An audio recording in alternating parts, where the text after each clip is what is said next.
students to discuss some key areas.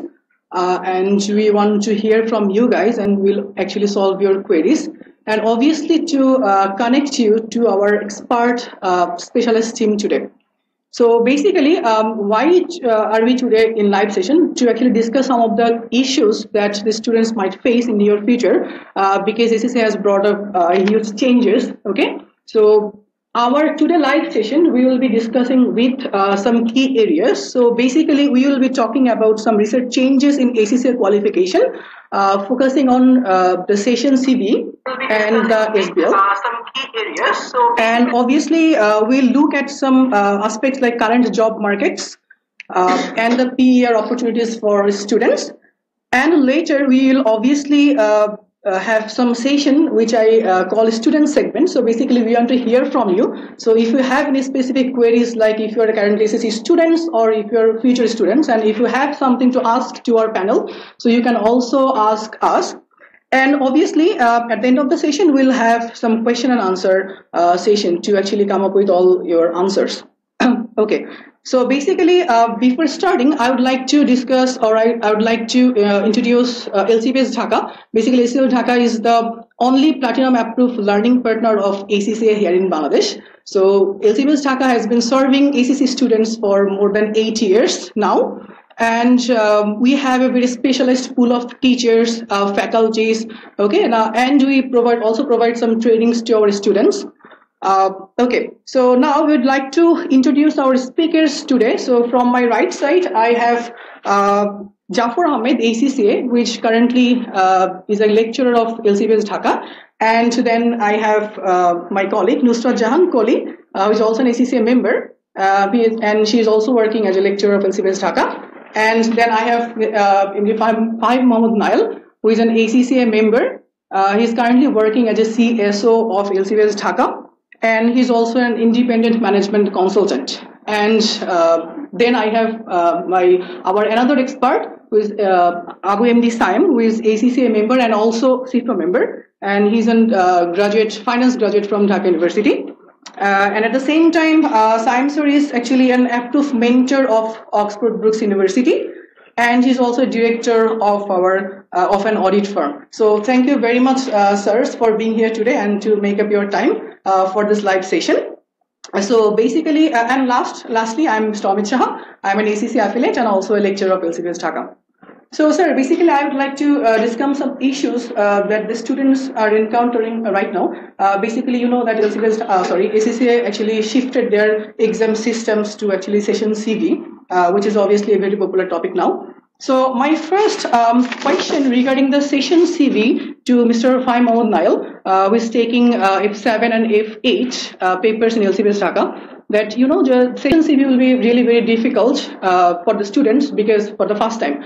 So what do you think? How will it impact the students as a session CV? I think first of all, what we have to consider is that students have intrinsic fear inside them. That sitting in front of a computer and giving an exam, that itself is a challenge. Why? Because we are not used to that system or the culture that we have to sit for exam in that particular environment. So the challenges is there. Yes, I completely understand. But there are some advantages of using that as well. For example, if I look at NPV calculation for F9, it can be easily worked out by dragging the cells. Right, so if you calculate, say, one column and then drag the rest of the cells, it will calculate automatically. For example, in F7, if you make a mistake in statement of financial position, and you can easily change it later, and you don't have to, make the script messy because it's on the computer. So there are quite good functionality of that, and that is the advantages. Yes, there are cons as well. Cons in terms of what? As I said before, they're not used to it, so that means they need more practice. So first thing first, for the students, they need practice. They need to get familiarized with the system that Pearson has given through ACCA. So that is what is necessary. Practice those questions more. F5 to F9, there are lots of questions which we teach in our classes. We practice the exam kits, and those sort of practice, they have to do it at home as well. Yeah, All right, basically. and obviously LCBS has incorporated the lab session itself, which we are already conducting. Second issue is the time management. Time management is challenging. Why? Because in any ACCA exams, time management is a key part. Uh, for example, when we sat for exam, I remember that in F9, I answered 75. I literally leave out 25 marks blank. Wow. So that means I had a wrong time management. It wasn't right. So giving more mocks, doing more question patterns, that can actually help in time management. All right. Some other thing that has to be considered in terms of time management is do not sit there and doing the same question over and over again, even after it's finished. It's like sort of that intrinsic thing inside us that we believe like maybe it's not correct, maybe something went wrong. So ignoring that maybe and going forward is the solution. So I think practice, time management, these two are the main things, and practice in that specific exam format should be the key of passing the F5 to F9 exams. Okay, so sir, basically I want to draw your attention to some points because during some training session regarding the introduction of CV, so the students have heard that we need some specific techniques to actually cope up with the CV. So if I broadly speaking like the typing speed and the Excel knowledge. So what do you think? How much Excel knowledge do a student need? In terms of Excel knowledge, to be very honest, it's basic. There is no if formula, there is no VLOOKUP, there is no pivot table, or let alone macros or anything like that. So all they need is some count or probably some. Okay. I would say very basic of Excel. So very basic of Excel if they're good at it, good in it, and those are who are actually working in finance sector, for them it will be a gem. It will be a complete gem. But in terms of typing speed, definitely that's a challenge. Why? Specifically the paper that I take, F8. It's all theoretical. At least 70 marks is theoretical. So typing speed, I would say personally, should be 40 words per minute. Yes, it might be 25, it might be 30, but I will be alright with 40 words per minute. And they have to come up to that speed to pass that exam. Okay, so a common phenomenon that we sometimes encounter from the students that I think CV exam will be easier because as you discussed, the student can rewrite their answer at any time or it will save time. But basically, for Bangladeshi students, I have seen so many students who actually fear that part, like we have to type into the computer or we have to like design our answer in Excel to create some templates and all that. So what do you think? Would that be so difficult for the students for the first time they're appearing to? Well, first time it's always a challenge, and we really do not know what question and how difficult the question will be. So yeah, first time will be a challenge. But fearing that software, I do not think so. If you actually practice a lot, it shouldn't be like that. Yeah, probably for 5 minutes sitting in front of it, you might get stunned. Okay. But I don't think that will be an issue. But obviously, it depends upon the question, how difficult the question comes. But end of the day, more you practice, the more knowledge you can have, and the better application you can have, you can pass any papers of F5 because it's not really that much analysis that has to be done in P1 to P7, or in other words SBL. SBL is a challenging paper, to be very honest. All right. Obviously, we'll get back to that part SBL. But before that, I want to ask another questions. Basically, to construct the full answers, I think the practice is vital, obviously.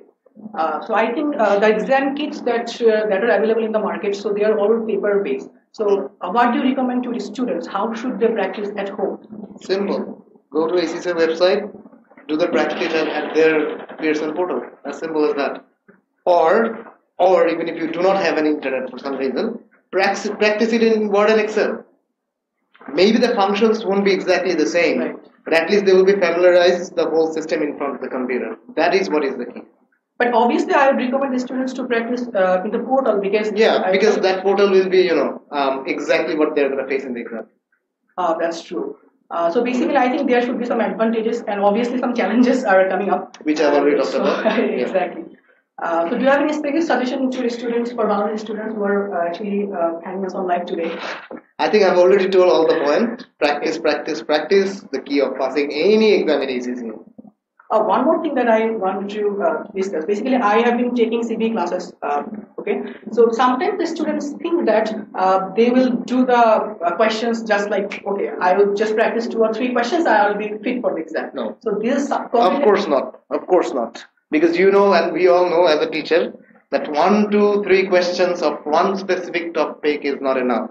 Even in examiner's report, examiner specifically said, practice your past exam papers.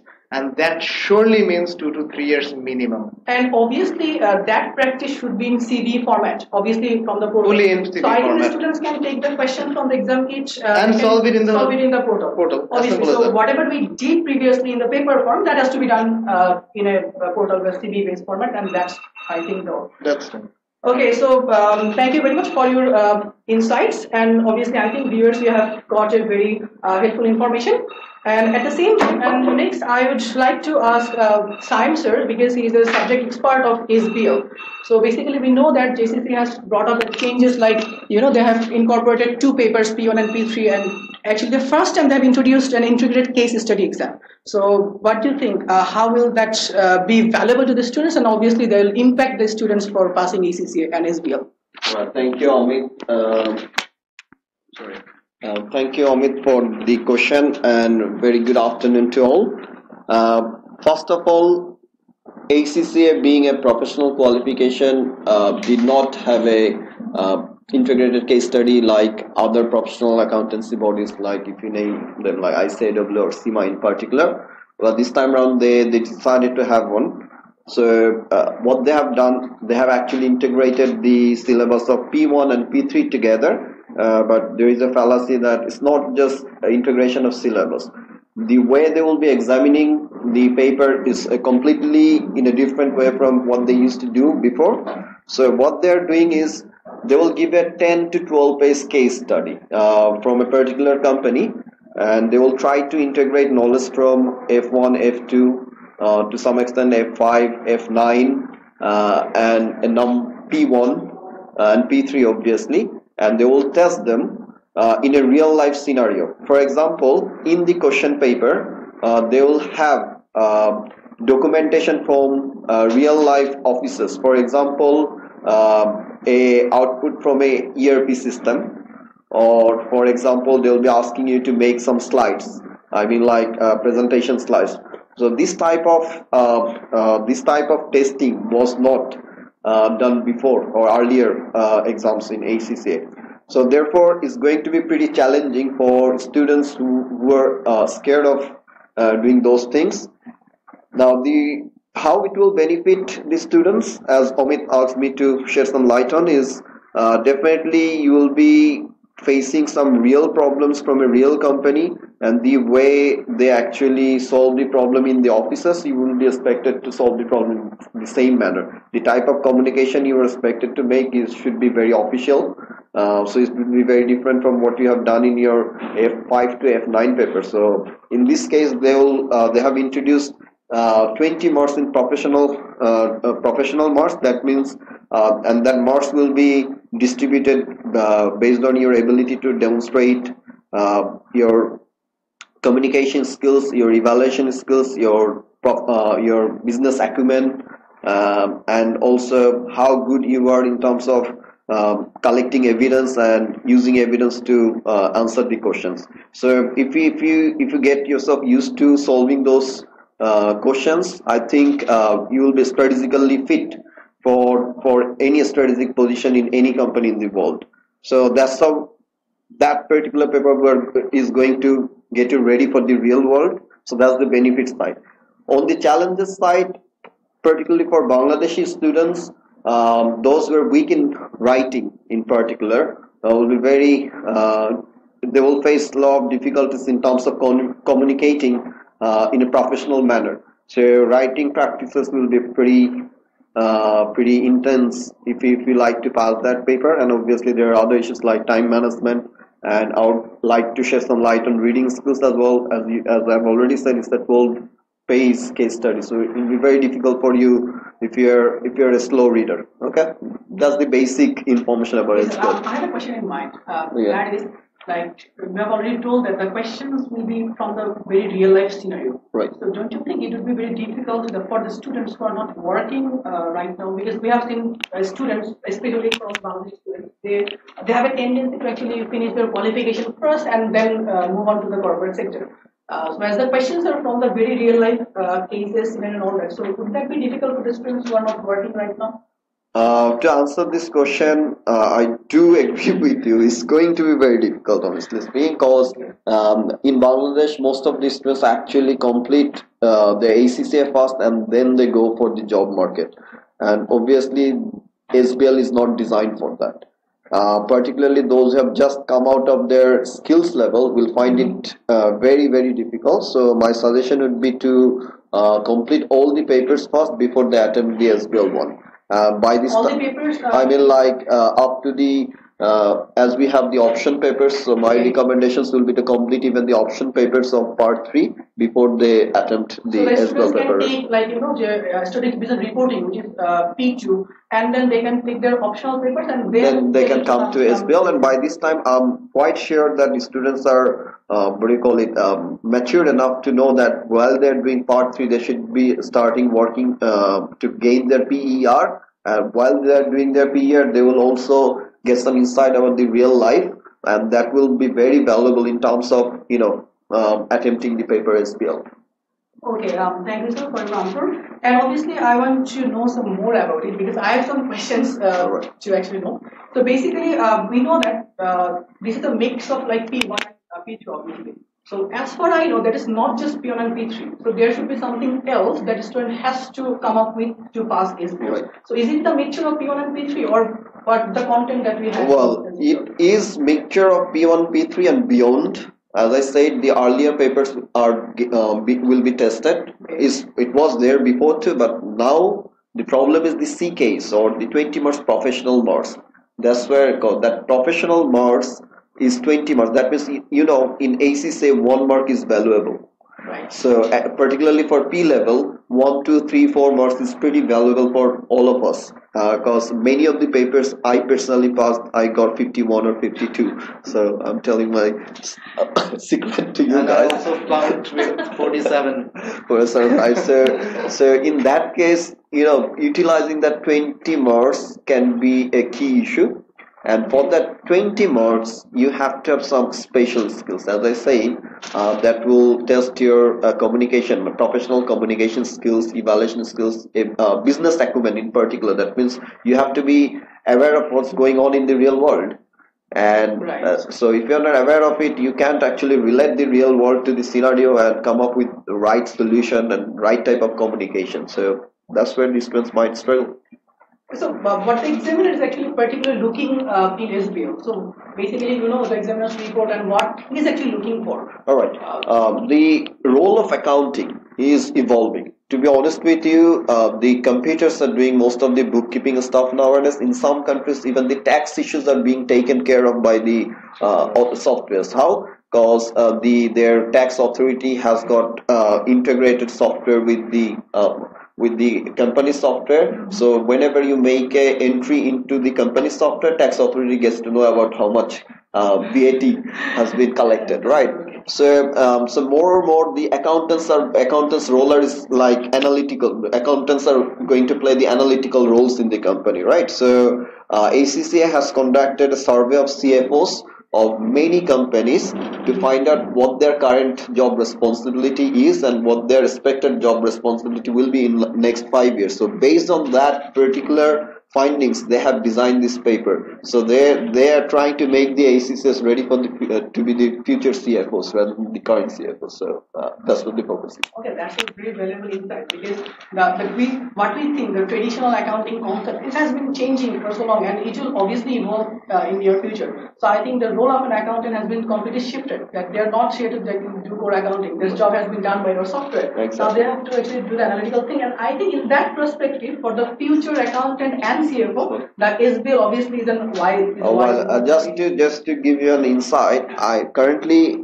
one of the head of CEOs of a company is looking for a CFO to me, and he particularly asked me, I want a CFO who is not only competent in compliance only. I want someone who is strategically fit for more. So they had a CFO who is a professional accountant, had 12 years of experience in working different companies, but he had to let that guy go and replace him with a person who will be helping him to focus on future rather than focus on just compliance only. So these are the type of CFOs are in demand nowadays. So I think LCBS Dhaka and obviously ACCA are going to launch the ACBO. So what do you think? What is your suggestion for the candidates who are willing to take ACBO for the first time? Well, first of all, if I say on the exam technique, boys, start reading a lot because 12 page case. So if you don't have reading skills, you'll struggle with time management. So start reading English newspaper, whatever you get in English. So make your reading skill faster. Second of all, try to read business news. In that way, you'll have some insight about the real life business cases. That will help you to grasp the situation quickly because the cases you'll be getting, they're mostly from real life scenarios. So if you are used to reading these sort of things in your English, in your financial newspaper, you'll feel like you're reading another newspaper. So that will help. And also obviously revise the previous topics you have studied in F2, F1, F5 and F9 in particular, because those topics will be tested again and again within SBL. So it's not a fire and forget thing. So some students tend to like once the exam is over, you don't have to actually recall those theories later. It's not the case. With SBL, they are going to test your knowledge you have gained from your skill level. Accumulated knowledge, we can say. One more thing that I want to know regarding the study material, because as the SBL is new, so we don't have any past year question papers, right? We don't have any resources right now. So what resources will you recommend to your students or potential students that they can use to prepare themselves? As far as I know, BPP and Kaplan is going to make their materials available to the students shortly. However, they have some specimen paper already available on ACCA Global page, so they can download those papers and have a look like how the questions are going to be and how the marks will be distributed and so on. And obviously, when you are going to take the paper, how are you planning to prepare your students who will be doing classes from you? So what is your plan? I mean, well, first of all, because it's the integrated case, in first, you have to recall theories from all over the syllabus at the same time. So you cannot practice one question. So you cannot actually finish up one chapter and practice some questions. Not that way. So you have to finish up the entire syllabus before you start solving the questions. Because the same question will have, you have to utilize knowledge from all over the syllabus. So for myself, I'm planning to finish up the entire syllabus first, then practice questions later on. So would that take a lot of time? Like, we have a semester of like 5 months or 4 months. What do you think? Well, honestly speaking, if I try to finish up all P1 and P3 syllabus together, as well as make them revise few topics from F5, F9 and all that, and then start solving questions, it's going to be a nightmare for all of us. So rather, what I'll do, I'll try to make them solve as many questions as possible. So while they're solving questions, if any topics are left, they will get to know about those topics too. So we have some kind of a secret recipe for actually preparation. Okay. I think the students will be very much benefited if they have your guidelines. So thank you very much, sir, for sharing the insights. So basically, that was like for SBL. So we want to move on to a very real life segment in this part. Basically, the students who are studying ACCA, obviously they are future professionals. So for being a professional, they need some quality and obviously they need some practical experiences, job market and all that. So I request you to share something like what are the current job market situation for ACCA students in Bangladesh? Right. Already you have said some insight for one or two by giving your example, but I wanna. Okay, that's $1 million question. I guess many ACCA students are very keen to know about, right? So what the job market is like. ACCA being a professional qualification, we should not forget that ACCA is not just a academic qualification. That means to get a job or to become a professional which has demand in the market, you have to prepare in an all-round manner, and that means you have to pass your paper, as well as you have to develop yourself, as well as you have to have work experience. So three things together helps to at the moment I'm trying to recruit some ACCS students in different companies. However, the problem is I hardly get any good CV to send to, right? Why? It's the harsh truth. Why? Because I get like CVs who have who are partly qualified, but the problem is the way they prepare their CVs should not be prepared. I cannot send those CVs to any corporate because that will undermine the brand value of ACCA because they don't know how to write a CV. That's one problem. Second problem is there's lack of professionalism in many ACCA students. Say I have recommended someone to a company and they have given that person a job, and after 2 or 3 days that person, if they don't like the environment or something, they just quit, and the way they leave their job is not a very professional way. They just don't pick up the phone or something. They just don't turn up on the work. And that company, for that company, actually, ACCS, they wouldn't recruit ACC students anymore, right? So there are other issues too, like we expect students to get into some audit firms or some other companies to gain some work experience before they actually expect a good salary. So some students have a false expectation that they will be offered like 40,000, 50,000 just after completion of their affiliation.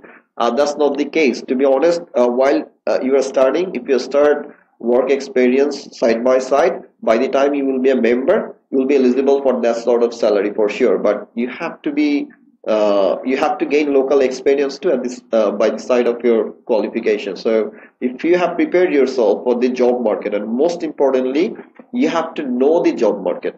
I mean, like you have to know about the companies you are looking forward to work for, what sort of people they're looking for, what sort of qualification they're asking for in the written exam of the job, for the job, what sort of contents will be tested, right? If you don't have any clue and then you expect that you will be recruited, it's not going to happen. I think in one perspective, students sometimes misinterpret the job description. Okay. It's not only actually students, even the professionals, they misinterpret what they are actually looking for. So instead of just keeping on applying for jobs that one will click, it will actually never gonna click. It will click if it actually matches with your experience properly. So that's where students or professionals even tend to miss out. One of the example, quite recently they have asked for some CVs of students, and the recruiter here personally called me and he said, "You send me a CV for doing some sort of fashion work." And he said it jokingly, and I actually laughed. But the funny part is, accountants or accounting students sending those sort of marketing related CV or some more flashy CVs, it's actually not going to work out at all. And instead of we sending those CVs, it's actually undermining ourselves as well. But the funny part is a sad part. Yeah, exactly. It's actually a sad part. So I think student has to come to that solution that the CV has to be professional, because we are doing a professional course, so we expect the communication to be professional as well. Okay, I have a very specific question for you, for Fine Sir. Basically, we have been dealing with students and sociology students, and we have been taking career management training. So, do you think any perception between students, we get some students who are working, and we get some students who are just fresh after completing A-levels or HSC. So, do you face any kind of perception mismatch between those sort of students? Perception or mismatch, I would personally say, if some students come from, say, HEC, they tend to struggle with some English, and they have that fear that that we cannot understand the topics properly or something like that. But that's actually not the fact. The fact is, initial papers are more based on calculations rather than theory. So by the time they will finish the AFD, they will have a time span of 1 to 1.5 years. And I believe that is quite enough to improve their English standard as well, when they're actually going to skill level where the English will be far more tested. Right. All right. So that's one of the issue. In terms of professional people, working people coming and taking the class, they really do not have very hard expectation as of A levels or HSC students. They do understand that this is a professional course, and we can't just go on helping one by one. Although LCBS Dhaka has that capacity or ability to do that, and we tend to give TA supports and solving supports. So through that we actually give that, but the expectation is actually not that high. So students do tend to expect that, and there is no wrong with expectation, but they have to understand that their behavior has to be professional. That's definitely one part. And the second thing is, it is not a very difficult subject to learn. Rather, I would say it's a very tricky subject to learn. So in terms of that, they have to get clever. If they are not clever, then ACC will be a challenge. Okay, so at this part, I want to move on to another faculty, Mr. Dhanmondi. Basically, we have seen so many students, either from Bangla medium or English medium, doesn't matter, but they wish to actually study ACCA, and at the same time, they wish to move on overseas or in other countries for migration and all that. So, do you think ACCA can help the students regarding that? Thank you for your question. The part is that being a global degree ACCA, it's since a global degree, there are opportunities for the students to go abroad and to have the international degree they want. The challenge is actually, if I say about the Bangladeshi students, that they have that dream, that after a part they will go abroad and they will continue the studies. The challenge is that they actually don't know where to go and what to do about it. Being international, it's a very good platform, but at the same time, it's very challenging as well. If you ask me that what are the opportunities or where are the places that they can go, it's like if I say Canada, then Australia, we do have some affiliations. We have affiliations with Malaysia, the UAE. Right. So we have affiliations, but the point is that going and aiming abroad is not the main thing. If you want to go abroad and for study, then you have to at least know the real challenges behind this also. But I think I have seen so many members who are actually migrating from Bangladesh to Canada or Australia. Yeah, recently, many of the members of ACCA, they're doing very good in Canada. They're really doing very good.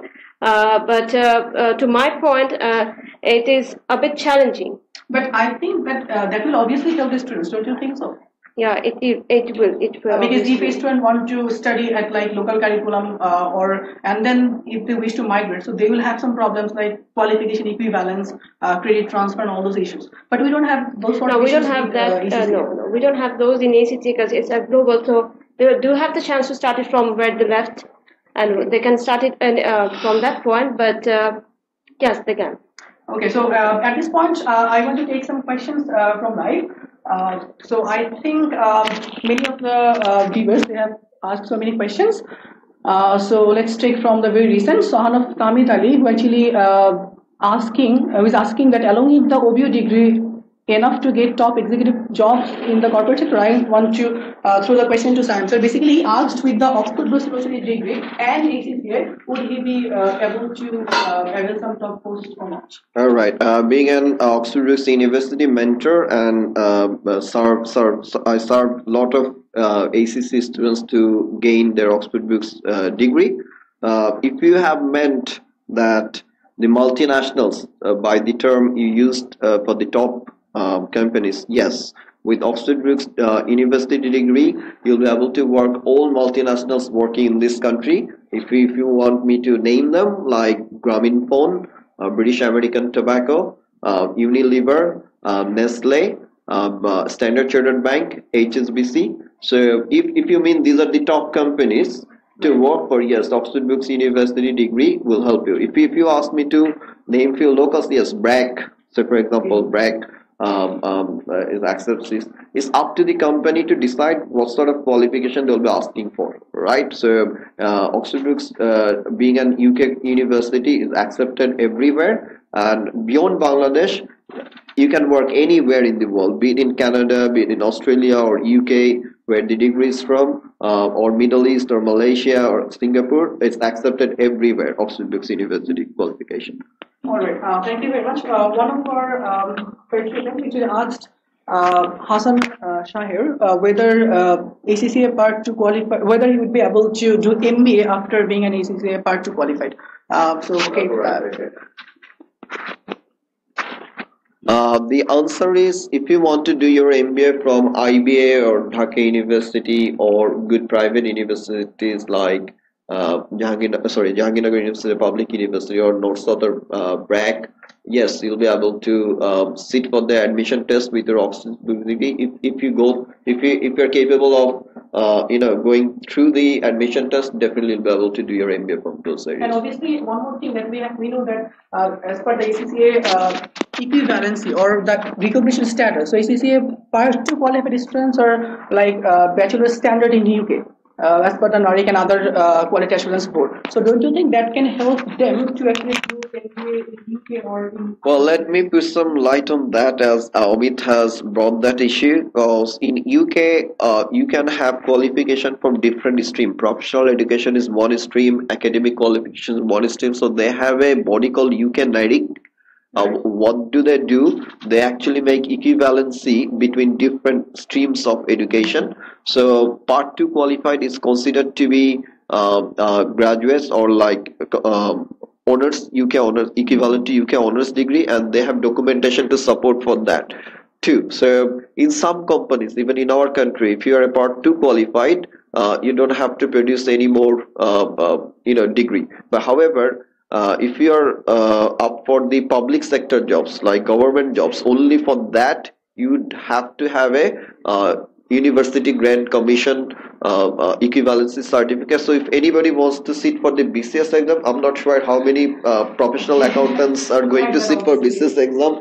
So for that you don't need, only for BCS exams and government jobs you'll need a UGC certificate. Apart from that, most of the jobs where 3 years honors degree is required, OBU is enough. All right. From live, Mr. Rashid Khalik, he has shared some insight, like start a work experience scheme part of your ACCA course. Also, you need to have examples of accounting-based CVs for students to work on. Also, you need to have personnel to help the students to prepare that CV before it is sent to the employers. I think that's a very valid point. Right. Okay, so first of all, we need to know the students, or the students need to know how to write up a CV in a very professional manner, and obviously. That's a very valid question actually, and a very suggestion as well. In terms of that, we provide those training. Right. LCBS Dhaka provide those CV writing training, and you yourself is actually looking after that now. Previously, Samba used to conduct the CV trainings. So that is actually a point that we have that responsibility and accountability of ensuring that the students actually understand the dynamics of writing CV and the covering letter. So that's a very valid opinion as well. And obviously, you are producing one CV and you think that will fit for every company's every job. Is actually work in that way. Okay, so I have some sort of questions like regarding the payment and all that. So for that part, I have our admission office, and you can come and ask them the total payment and all that. So we are not going to discuss that today. Okay, so basically another participant, Aswath Pasan, he asks if he can't do well in ACCA, so what else he can do? Obviously, I think that is a very valid question. Obviously, I have seen so many students who are actually failing again and again, and they are being demotivated, or they have discontinued their ACCA. Basically, ACCA being a professional qualification, as you said, is a bit tricky. We understand. So do you have any advice to the students who have failed and actually being demotivated? And at that point, what LCBS Dhaka can do for them?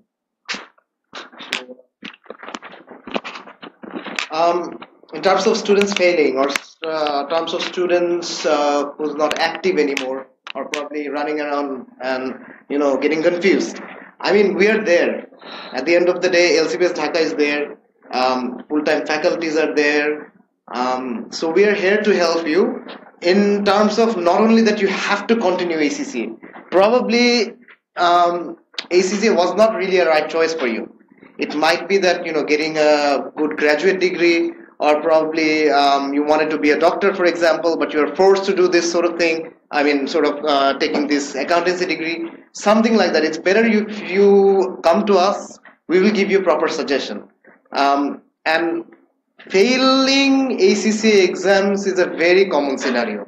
I mean, I failed. I think most of us here has failed, probably except you, for example. But failing is a common scenario. You will fail, but as we all know, failure is a pillar of success. Yeah, so you will fail, but then again, as I said before, practice and get more tricky with the exam, how to approach the exams, exam techniques. That is what is important. And also, I want to add some points in that part. Basically, I've seen so many students who have been complaining, I have failed at 47 or 48. I don't know what my problem is.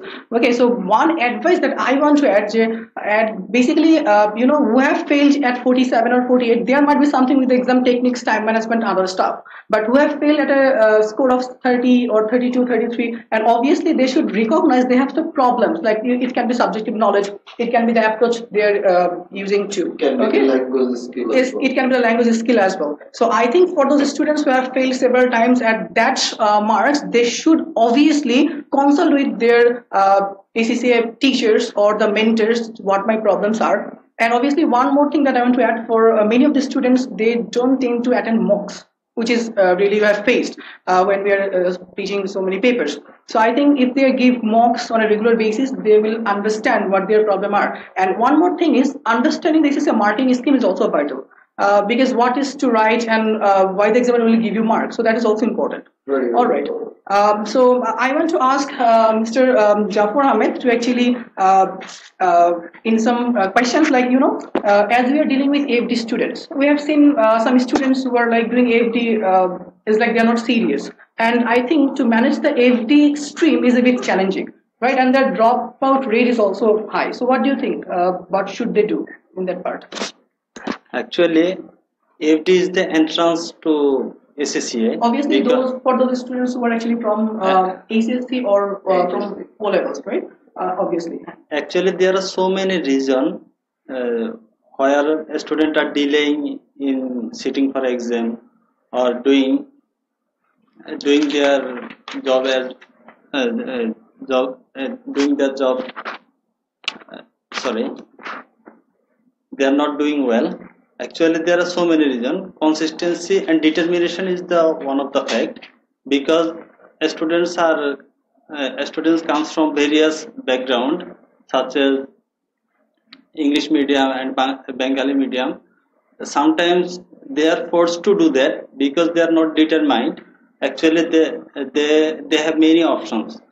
They would like to pursue academic qualification from private university, and they want to go abroad.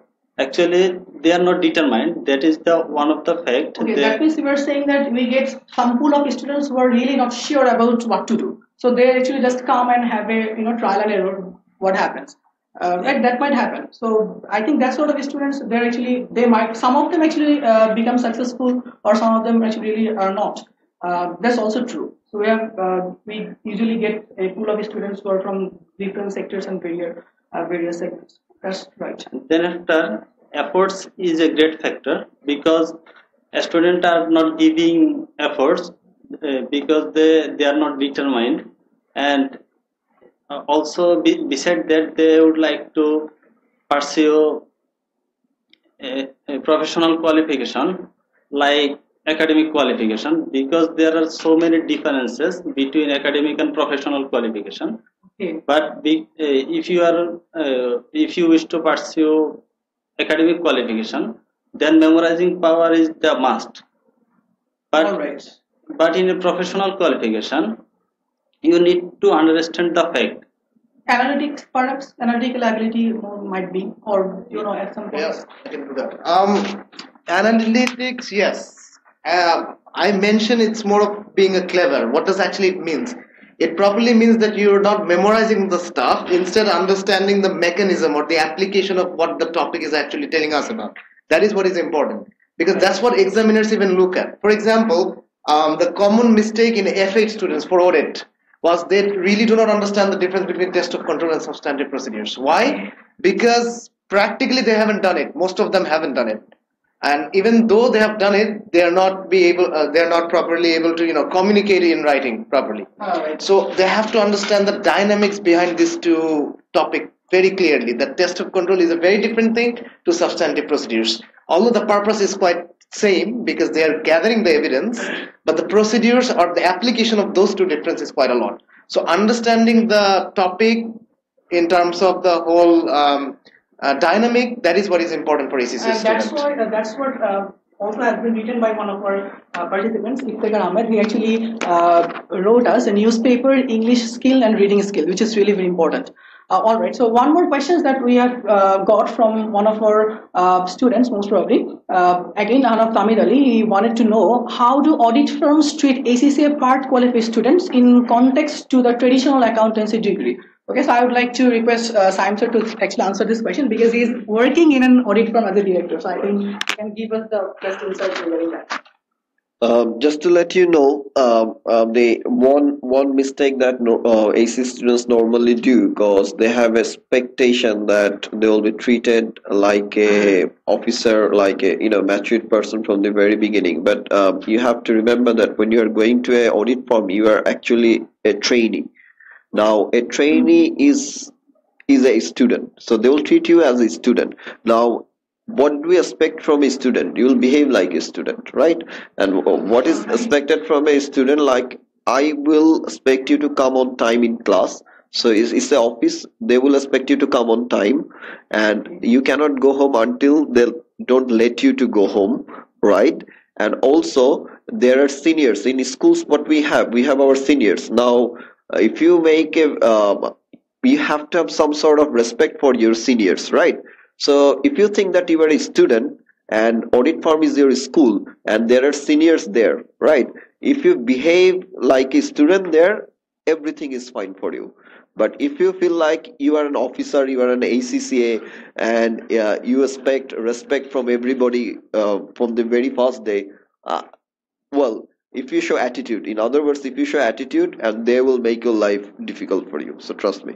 So if you're smart enough, you will blend in to the environment and you will make the environment comfortable for you after some time, for sure. But you have to be very tricky about it. And obviously Amit can add some insight about it because Amit used to work for an audit firm, and I think Amit will be give you some more insight from from his personal experience.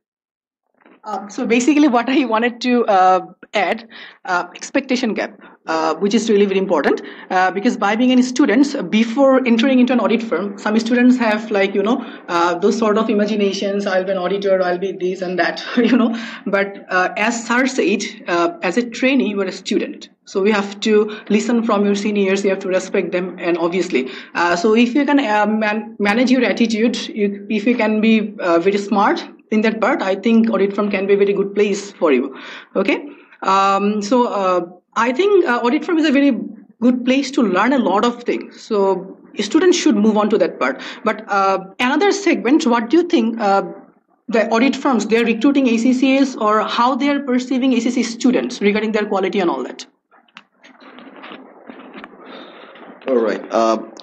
Honestly speaking, to my experience, ACC students and local professional qualification students, CA students, complement each other.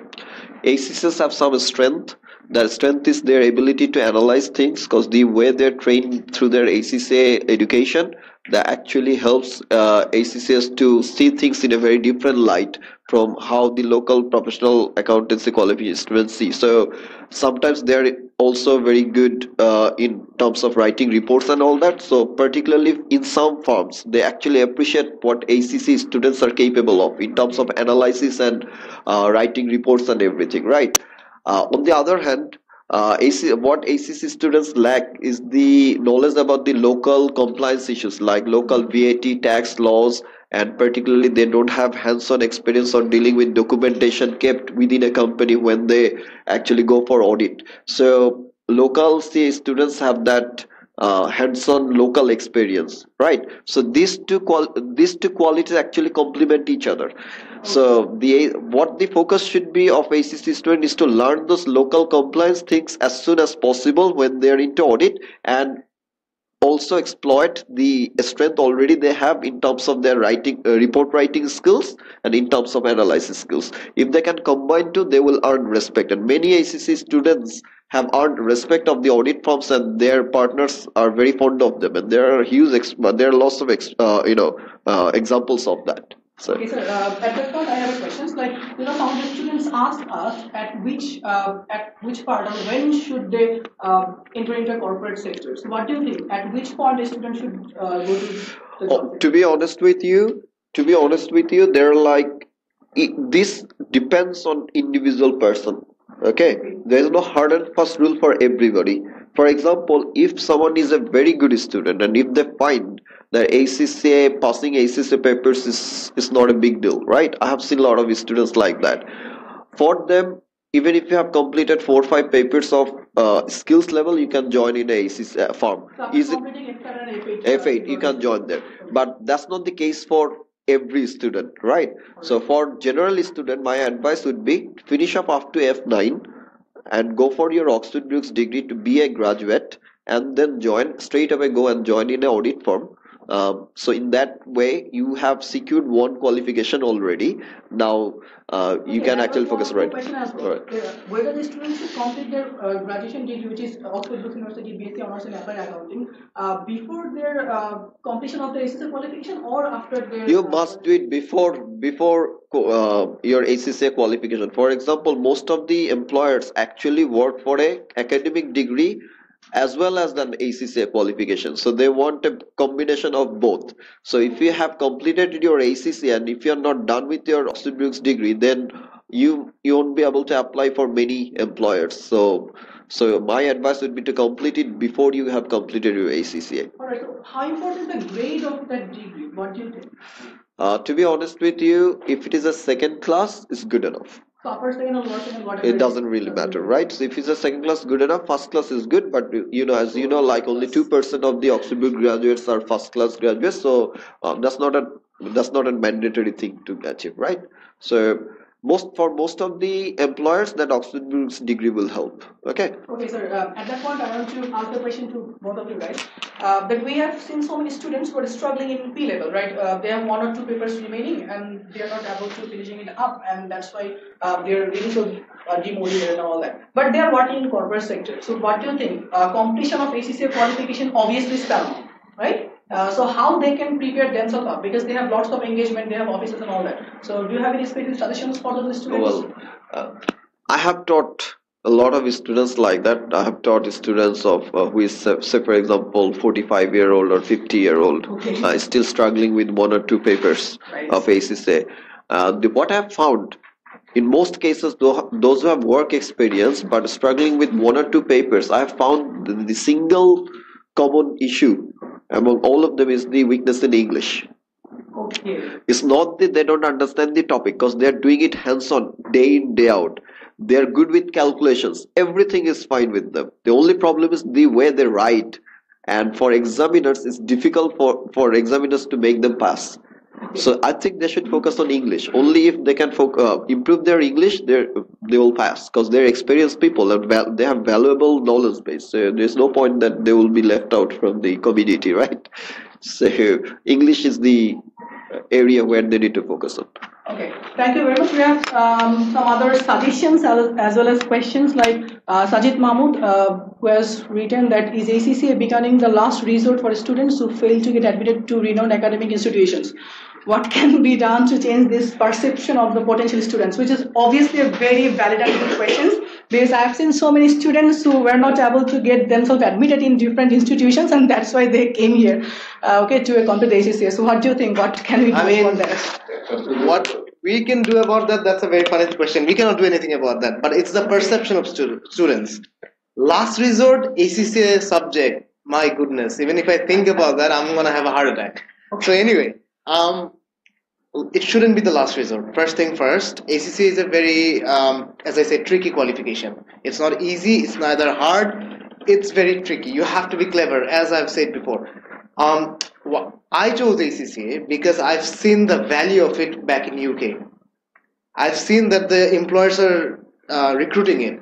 I've also got support from my family members, like for my uncle, for my from my mother and father, that to pursue this qualification. Why? Because the employers are looking for it. As simple as that. So we will pursue that because we like accounting back in AGC levels or back in O levels and A levels level.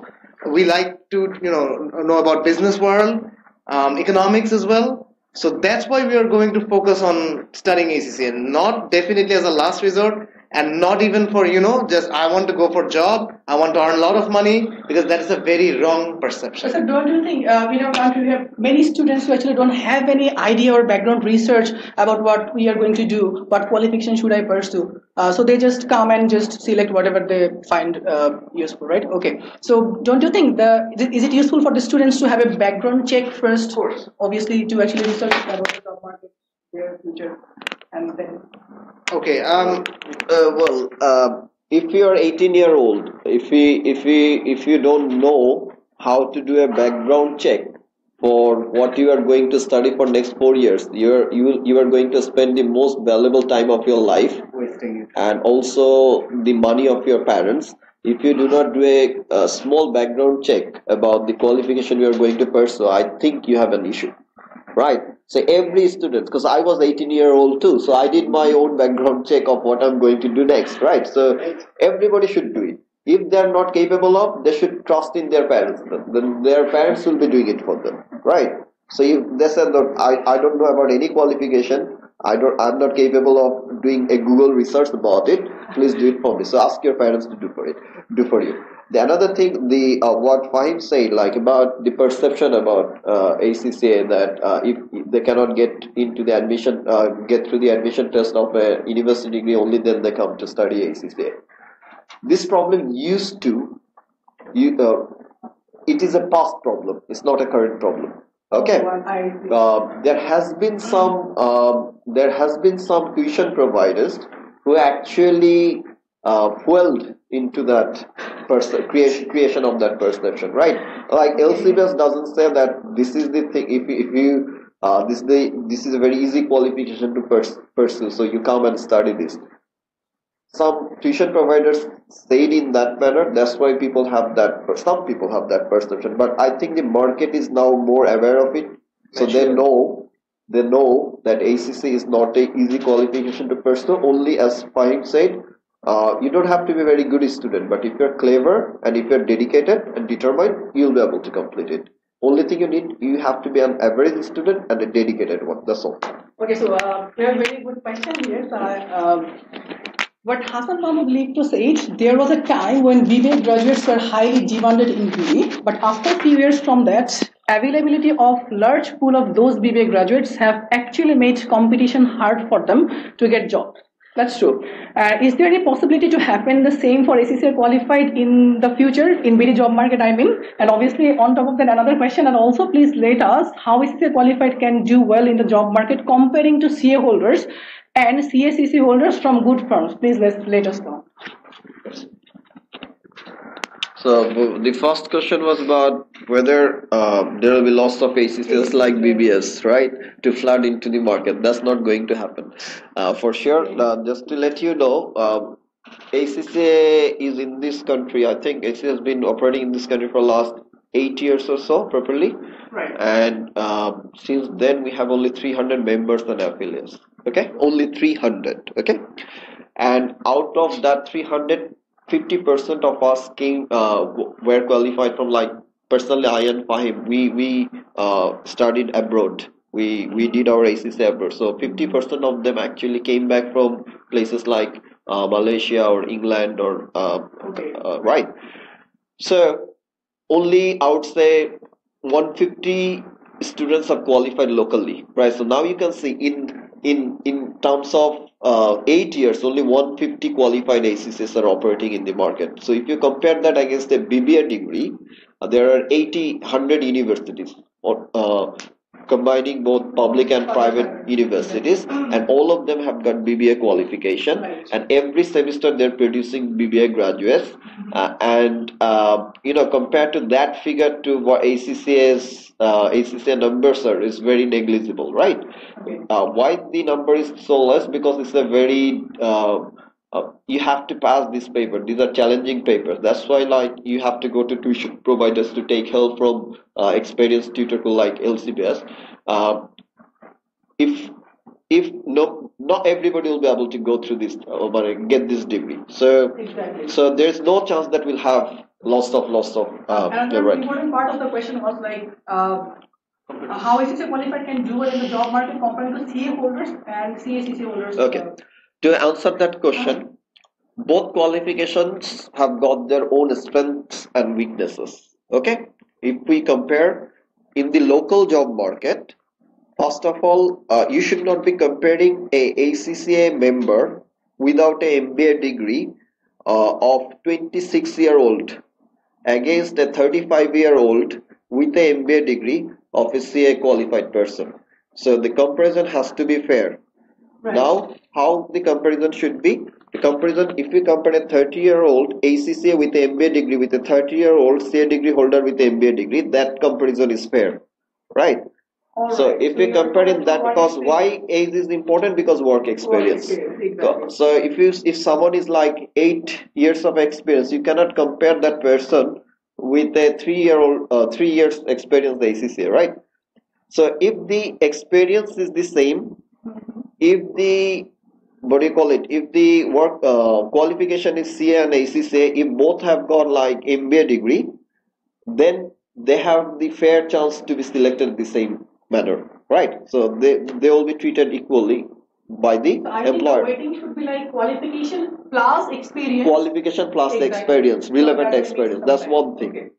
Another thing is the advantage ACCA is because it's a global qualification. It has got MRA or mutual recognition agreement with professional accountancy bodies of Canada, Australia, Middle East, UK, and other countries like Singapore, Hong Kong, and so on.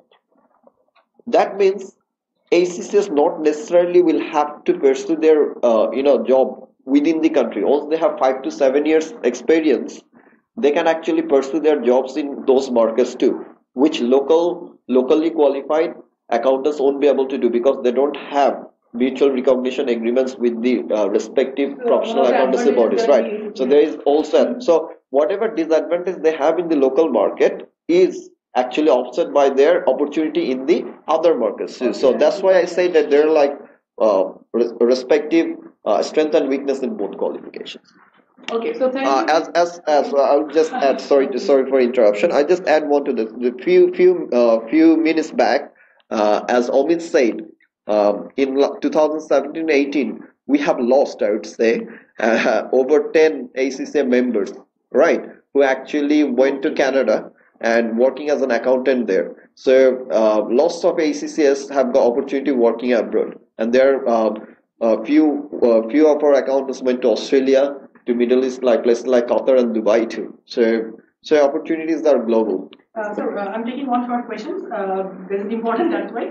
Should a partly qualified student of ACCA work till CC certificate in an audit firm? Or they should try get jobs in corporate offices after getting experience from 1 to 2 years from 2 years from audit firm? Okay, and I think he means to have CC certificate from audit firm or whether. Okay, if you have already gained 2 to 3 years experience within an audit firm while being ACCA student, I would advise you to join the corporate, because at the end of the day, the corporates won't recognize any experience more than 3 years from an audit firm. So corporates always prefer corporate experience. So if you have 7 years of audit firm experience, say for 2 years, 3 years from audit firm, then you took a CC certificate. So 5 years of audit firm experience won't be as valuable as 3 years audit firm experience plus 2 years corporate experience. Okay, so I think that answers your question. So thank you very much for being here today. Thank you very much, Jafar, Bhai, Nusadapu, Faim sir, and Saim sir, for your valuable insight. I hope, guys, you have had lots of valuable information regarding the job market, regarding current condition of ACCA, regarding the changes and all that. So obviously that's not the end. We are here to help you in LCBS Dhaka as well. So if you have any queries, you can just come and visit us, and we all will be there to help you.